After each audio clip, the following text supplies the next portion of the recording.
MS academy channel में आप लोगों का स्वागत है। जैसा कि हम लोग मध्य प्रदेश की फैक्ट पढ़ रहे हैं, यदि आप लोगों को हमारा ये वीडियो अच्छा लगे तो चैनल को सब्सक्राइब करें और अपने मित्रों के बीच में शेयर करें। लगभग 10 मित्रों के बीच में शेयर करें ताकि आप लोगों के मित्रों का भी भला हो सके। चलते हैं प्रश्न में। झाबुआ में होने वाला भगोरिया हाट, झाबुआ में होने वाला भगोरिया हाट किस जनजाति का प्रमुख सांस्कृतिक उत्सव है? भील जनजाति का ये सांस्कृतिक उत्सव है।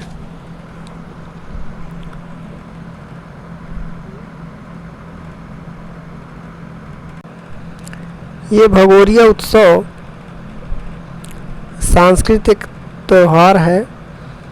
ये झाबुआ में 7 दिन तक लगातार चलता रहता है।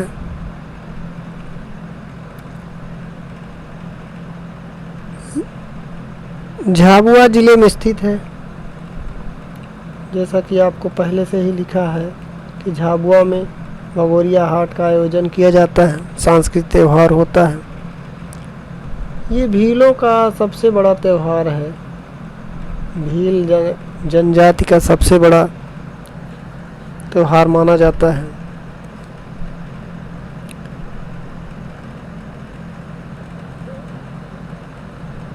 झाबुआ जिले में यह स्थित है।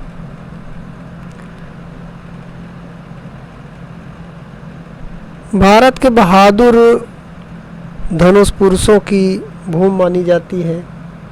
झाबुआ जिला भारत के बहादुर धनुष पुरुषों की स्थली है।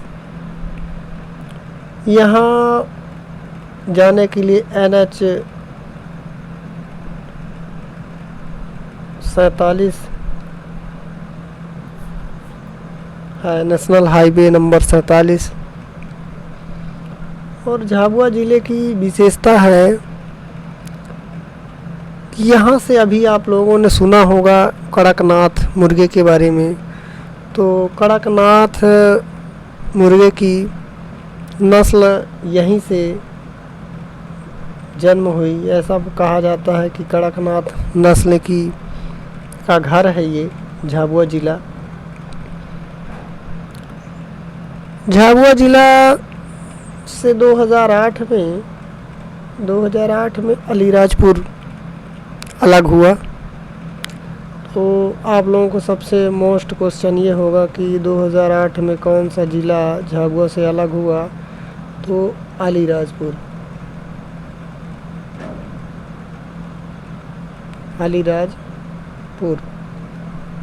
ये बहुत ही महत्वपूर्ण प्रश्न है। अब क्वेश्चन ये है कि झाबुआ ज़िला किस संभाग में आता है? तो इंदौर संभाग में आता है। झाबुआ ज़िला इंदौर संभाग में आता है।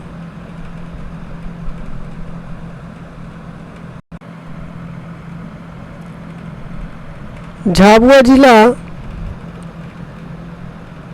बहादुर सागर झील के निकट स्थित है।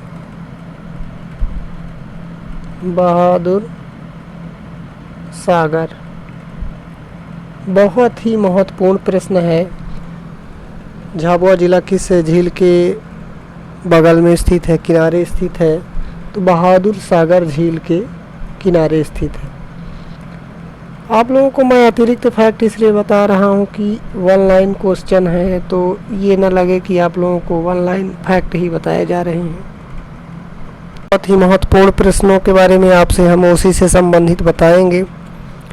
तो झाबुआ ज़िला किस झील के किनारे बसा हुआ है? तो बहादुर सागर झील के किनारे बसा हुआ है। मैं एक बार और लिख देता हूँ।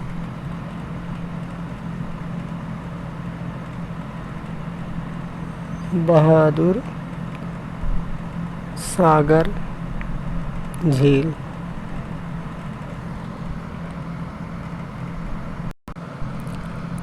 अगला प्रश्न है, भारत का एकमात्र दक्षिण मुखी शिवलिंग कहाँ स्थित है? शिवलिंगों से प्रश्न बहुत बनते हैं, बहुत ही महत्वपूर्ण है। भारत का एकमात्र दक्षिण मुखी शिवलिंग कहाँ स्थित है? तो उज्जैन के महाकालेश्वर मंदिर में, उज्जैन के महाकालेश्वर मंदिर में स्थित है। वैसे यदि देखा जाए तो भारत के मंदिर सबसे पुराना, सबसे पहला ज्योतिर्लिंग सोमनाथ ज्योतिर्लिंग भारत का ही नहीं अपितु यह है पृथ्वी का पहला ज्योतिर्लिंग माना जाता है। ये सोमनाथ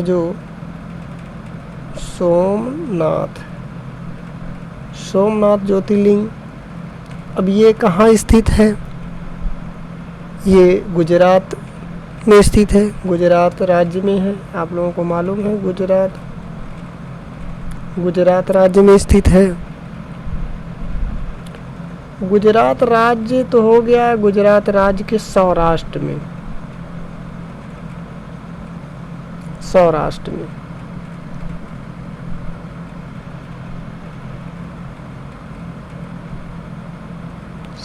में स्थित है।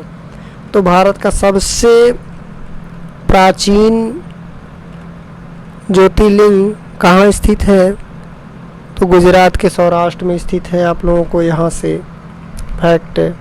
अतिरिक्त फैक्ट की जानकारी बता रहा हूँ। अगला प्रश्न है, खजुराहो के मंदिर की स्थापना किसने की थी? खजुराहो के मंदिर की स्थापना किसने की थी? तो यशोवर्मन चंदेल शासक थे ये, यशोवर्मन, इन्होंने खजुराहो मंदिर की स्थापना की थी। तो चलते हैं, मैं और खजुराहो के मंदिर के बारे में फैक्ट आपको बता रहा हूँ। पहली बात तो खजुराहो कहाँ स्थित है, किस जिले में स्थित है? तो छतरपुर में।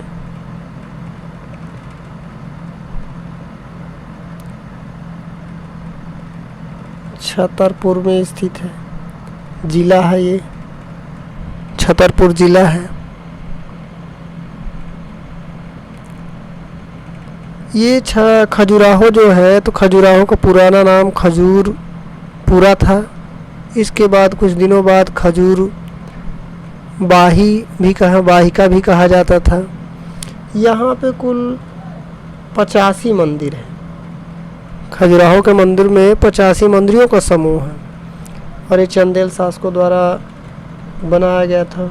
आपने देखा ही कि अभी यशोवर्मन ने इस मंदिर का निर्माण कार्य पूरा कराया था और ये 950 ईस्वी से 1050 ईस्वी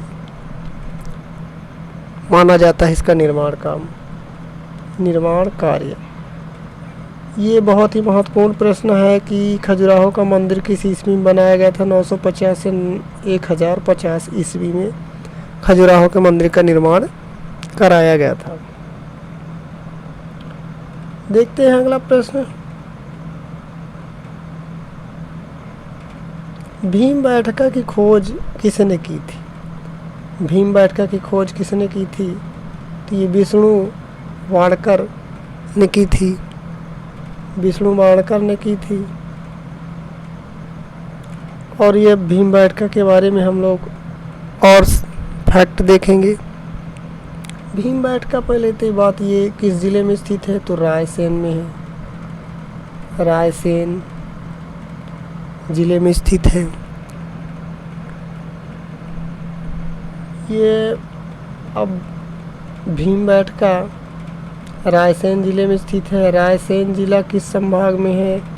तो भोपाल संभाग में है। भोपाल, रायसेन भोपाल संभाग में आता है। भीमबेटका जो है, तो भीमबेटका को 2003 में यूनेस्को ने विश्व धरोहर घोषित किया। तो 2003 में विश्व धरोहर की सूची में शामिल किया गया भीमबेटका। बहुत ही महत्वपूर्ण फैक्ट है, भीमबेटका को विश्व धरोहर सूची में कब शामिल किया गया है, तो 2003 में शामिल किया गया है। ये भी यदि आप लोगों को बहुत ही महत्वपूर्ण मैं क्वेश्चन बता रहा हूँ कि जो भी विश्व धरोहर सूची में जो भी स्थल शामिल हुए हैं उन स्थलों का सन आप लोग ज़रूर याद रखें कि उसको विश्व धरोहर सूची में कब शामिल किया गया है। जैसा कि अभी हम देख रहे हैं कि भीमबेटका के बारे में, तो भीमबेटका को 2003 में विश्व धरोहर की सूची में शामिल किया गया है। देखते हैं अगला प्रश्न। गुप्त वंश का राजकीय चिन्ह क्या था? गुप्त वंश का राजकीय चिन्ह था गरुड़।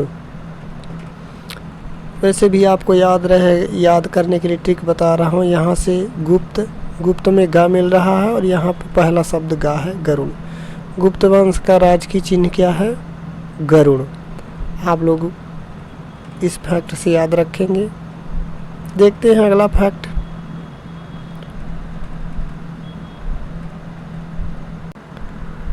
लोक कथाओं में प्रचलित आल्हा उदल किसके सेनापति थे?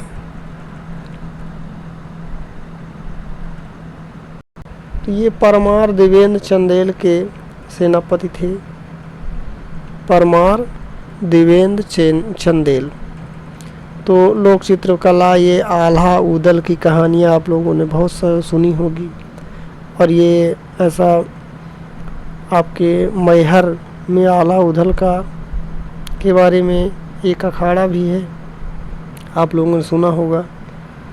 तो इस फैक्ट को याद रखेंगे आप लोग।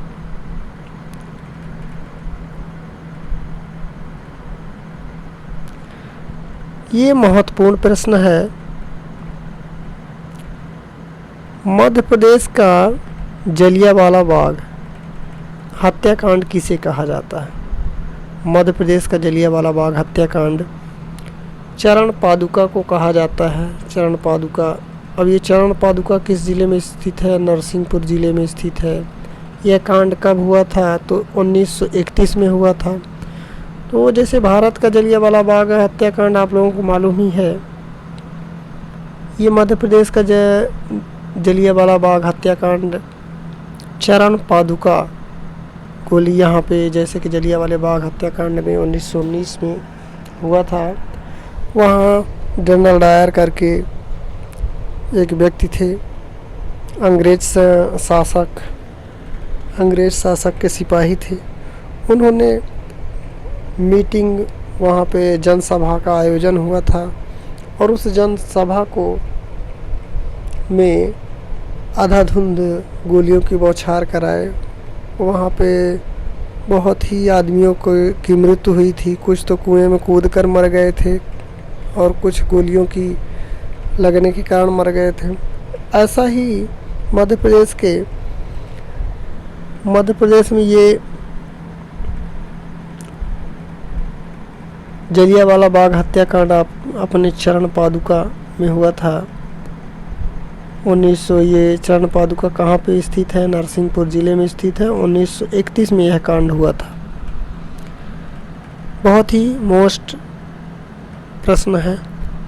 इस प्रश्न को आप लोग अच्छे से याद रखें, पढ़ें। अगला फैक्ट है, सिवनी जिले का नाम किसके नाम पर रखा गया था? सिवनी जिला जो है, तो सिवनी जिले को सिवना वृक्ष का नाम है सिवना, उसके नाम पर जिले का नाम रखा गया था सिवनी। अगला फैक्ट देखते हैं, मध्य प्रदेश का पहला जैव आरक्षित मंडल कहाँ स्थित है? जैव आरक्षित मंडल। जैसा कि जैव आरक्षित मंडल ऐसे होते हैं जिनको एक सुरक्षित स्थान बना दिया जाता है। ये पचमढ़ी आप लोगों को मालूम होगा, मध्य प्रदेश का हिल स्टेशन है। मध्य प्रदेश का हिल स्टेशन पचमढ़ी है। जैव आरक्षित मंडल के कहा जाता है इसे। यह पचमढ़ी जो है होशंगाबाद ज़िले में स्थित है। सतपुड़ा की पहाड़ियाँ हैं। सतपुड़ा की रानी भी कहा जाता है। पचमढ़ी को सतपुड़ा की रानी कहा जाता है। इसमें कई जलप्रपात भी हैं, जैसा कि हांडी खो, अप्सरा, रजत और गुफाएं भी हैं, पांडव गुफाएं हैं, अप्सरा जलप्रपात भी है और एक बहुत ही मोस्ट इम्पॉर्टेंट जलप्रपात है बी फॉल। बी फॉल आप लोग इन फैक्ट को भी अच्छे से याद रखेंगे। रातापानी अभयारण्य भी आपके पचमढ़ी में स्थित है। रातापानी अभयारण्य। अब यहाँ पे जो है एक पहाड़ी है, पहाड़ी का नाम है राजेंद्र गिरी पहाड़ी। राजेंद्र गिरी पहाड़ी का नाम डॉक्टर राजेंद्र प्रसाद अपने राष्ट्रपति के नाम पर रखा गया है। आपके पचमढ़ी सतपुड़ा के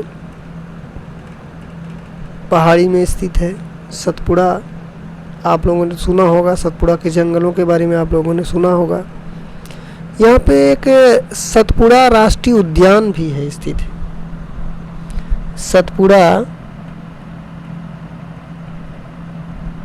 सतपुड़ा राष्ट्रीय उद्यान, ये राष्ट्रीय उद्यान सतपुड़ा राष्ट्रीय उद्यान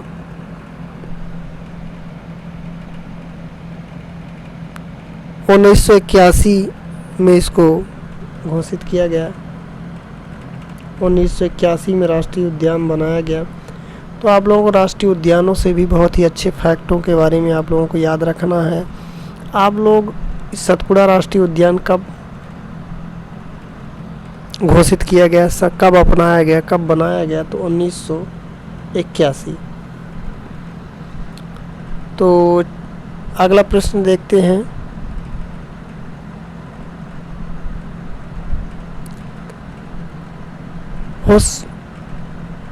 होलकर वंश की स्थापना किसने की?